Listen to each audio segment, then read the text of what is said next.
जब भी कोई फंड हाउस एनएफओ लॉन्च करता है तो बाजार में इसके बारे में काफी चर्चा होने लगती है। आपको हर जगह इसके एडवर्टाइजमेंट्स देखने को मिलते हैं, अखबारों में काफी कवरेज होती है, फंड मैनेजर्स के इंटरव्यूज होते हैं। जब आपके आसपास इतना कुछ चल रहा हो तो आपका भी लहर के साथ बह जाना नेचुरल है।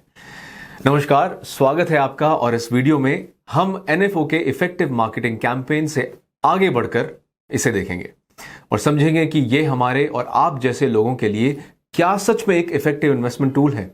इससे पहले कि हम शुरू करें, ईटी मनी यूट्यूब चैनल को सब्सक्राइब करना और टाइमली नोटिफिकेशंस के लिए बेल आइकन को प्रेस करना न भूलें। तो आइए शुरू करते हैं।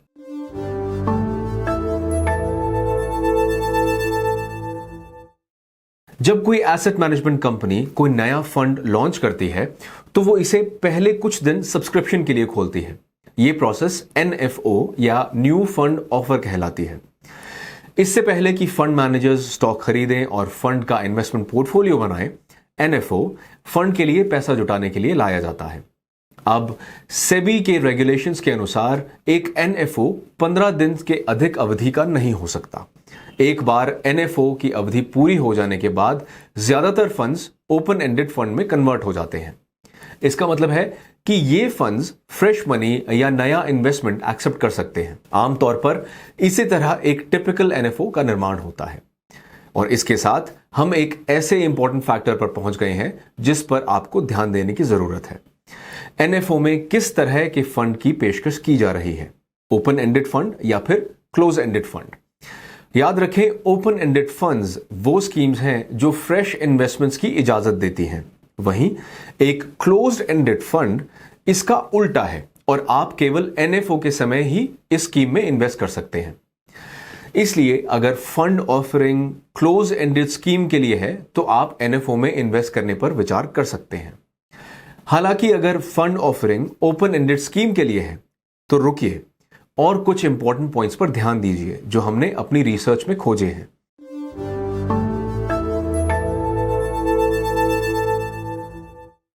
आप और मैं समेत ज्यादातर लोग फंड का ट्रैक रिकॉर्ड देखकर ही इन्वेस्ट करते हैं।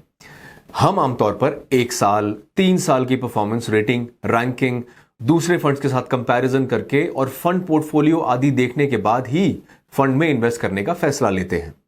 अब एनएफओ के जरिए लॉन्च होने वाले फंड पूरी तरह नया होता है। इसकी कोई परफॉर्मेंस हिस्ट्री नहीं होती, एसेट्स का कोई पोर्टफोलियो नहीं होता, कोई रैंकिंग नहीं होती, कोई रेटिंग नहीं होती और ना ही कोई एक्सपीरियंस होता है।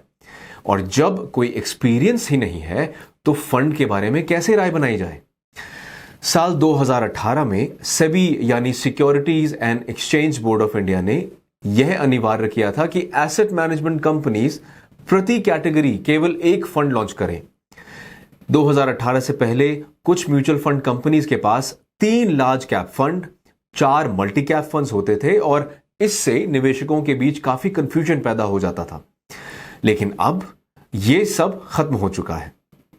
एक म्यूचुअल फंड कंपनी के पास अब एक कैटेगरी में केवल एक स्कीम हो सकती है। इसलिए एक कंपनी के पास एक लार्ज कैप, एक मल्टी कैप, एक मिड कैप और एक मल्टी एसेट फंड आदि होता है। इसका मतलब है कि अगर एक म्यूचुअल फंड कंपनी एक एनएफओ लॉन्च कर रही है तो वो ये कह रही है कि उसके पास इस कैटेगरी में कोई अनुभव नहीं है।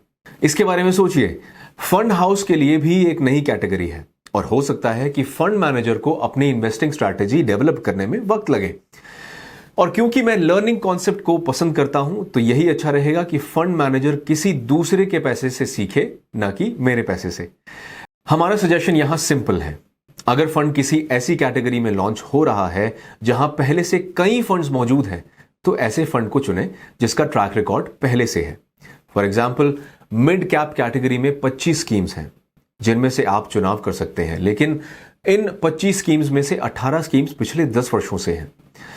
इन स्कीम के बारे में काफी सारा एक्सपीरियंस, एक ऐतिहासिक जानकारी है जिसकी मदद से आप यह फैसला ले सकते हैं कि नए फंड ऑफर में पैसा लगाने के बजाय पहले से मौजूद किसी फंड में इन्वेस्ट किया जाए। दूसरे शब्दों में, look before you leap.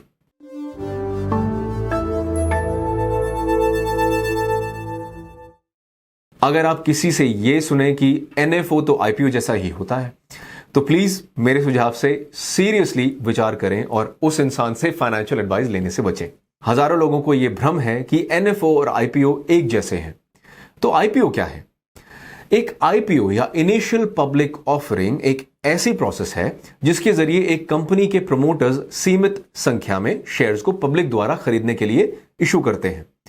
Note कर लीजिए कि मैं यहां क्या कह रहा हूं। एक कंपनी के प्रमोटर्स आम लोगों द्वारा खरीदारी के लिए सीमित संख्या में शेयर्स को जारी करते हैं।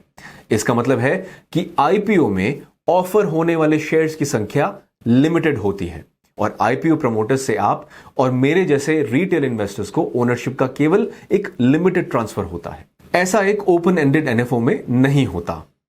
आईपीओ में जहां इशू में रखे गए शेयर्स की संख्या लिमिटेड होती है, वहीं ओपन एंडेड म्यूचुअल फंड्स में जैसे जैसे इन्वेस्टमेंट या फ्रेश मनी का इनफ्लो बढ़ता है, ऑफर की जाने वाली यूनिट्स भी बढ़ती जाती हैं। इसे ऐसे समझें कि आईपीओ मुंबई की तरह है, जहां इसकी जियोग्राफी के चलते जमीन सीमित है, लेकिन एनएफओ दिल्ली की तरह जो लगातार बढ़ रही है और आसपास के क्षेत्रों को अपने में मिला रहा है। बात साफ है, एक आईपीओ और एक एनएफओ एक जैसे नहीं है, ये दोनों काफी अलग अलग हैं।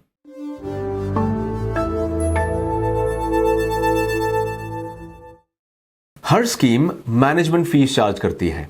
ये चार्ज एएमसी को आपके पैसों को बेहतर तरीके से मैनेज करने में मदद करता है और इसके लिए एएमसीज फंड मैनेजर्स को हायर करती है, एनालिस्ट्स को पे करती है, सिक्योरिटीज की खरीद व बिक्री करती है और दूसरे दर्जनों प्रोसीजरल काम करती है।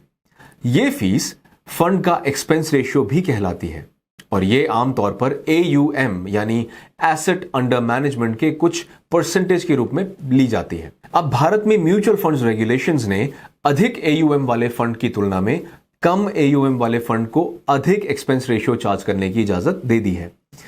ये टेबल रेगुलेशंस के तहत मैक्सिमम एक्सपेंस रेशियो दर्शाती है और हम देख सकते हैं कि कैसे फंड का साइज बढ़ने के साथ एक्सपेंस स्ट्रक्चर घट रहा है। अब ज्यादातर एनएफओ 500 करोड़ रुपए तक मोबिलाइज करते हैं।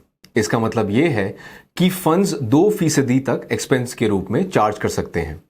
हालांकि 20,000 करोड़ रुपए से अधिक AUM के स्थापित फंड्स का एक्सपेंस रेशियो काफी कम है। इसका मतलब है कि एनएफओ फंड्स आपसे पहले से स्थापित फंड्स की तुलना में अधिक चार्ज लेते हैं, जो कि कुछ ऐसा है जो आप नहीं चाहेंगे, क्योंकि सब कुछ एक जैसा होने पर कम एक्सपेंस रेशियो निश्चित तौर पर हायर एक्सपेंस रेशियो से बेहतर होता है। हालांकि एनएफओज के महंगे होने को लेकर एक अपवाद भी है। जब मार्च 2014 में central public sector enterprise exchange traded funds या CPSE ETF पहली बार आया था, तो इसने एक अनूठा प्रस्ताव रखा। इसने 5% का डिस्काउंट दिया था और यह ट्रेंड आगे की किश्तों में भी देखने को मिला। हर CPSE ETF की किश्त 3 से 5% के डिस्काउंट के साथ आई, ताकि ये ऑफर रिटेल इन्वेस्टर्स के लिए ज्यादा आकर्षक बन सके। लेकिन ये एक दुर्लभ अपवाद था और ज्यादातर एनएफओ इस तरह के डिस्काउंट के साथ नहीं आते हैं।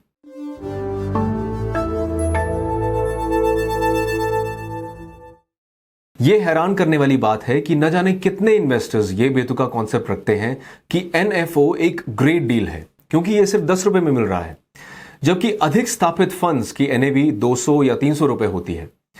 इस दावे में दूर दूर तक कोई सच्चाई नहीं है।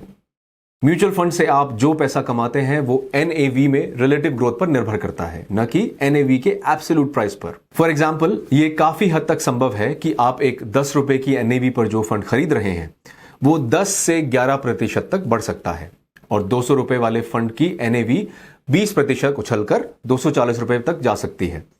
NAV में 20% की ग्रोथ 10% की ग्रोथ के मुकाबले आपके लिए काफी अधिक फायदेमंद है।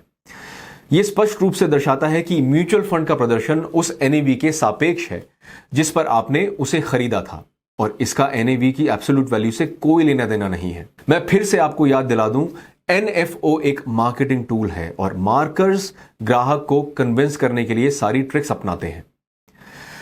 इसलिए सोचें, समझें और उसके बाद कदम उठाएं।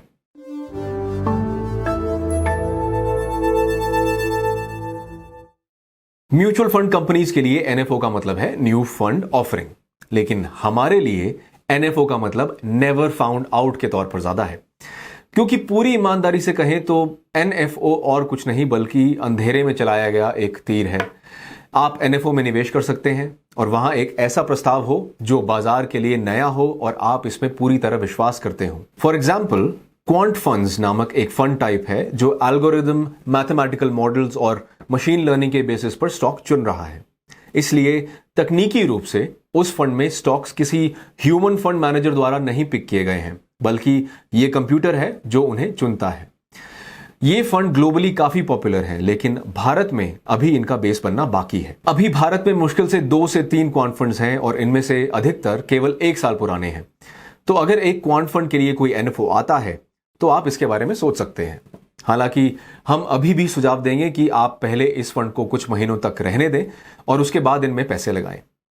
हालांकि जब ये large cap, multi cap, ELSS जैसी मेन स्ट्रीम कैटेगरीज में आता है तो बेहतर रहेगा कि एक मौजूदा स्कीम को चुना जाए जिसका अच्छा ट्रैक रिकॉर्ड हो, ना कि उसे चुना जाए जो नया हो और अनप्रिडिक्टेबल हो। मुझे आशा है कि आपको ये प्रेजेंटेशन बहुत पसंद आया होगा। ईटी मनी के चैनल को सब्सक्राइब करें और अगर आपका कोई सवाल है तो हमें कमेंट बॉक्स में उसे बताएं। हम अगले हफ्ते फिर एक नई वीडियो के साथ आपसे मिलेंगे। तब तक के लिए धन्यवाद। Mutual fund investments are subject to market risks. Read all scheme related documents carefully.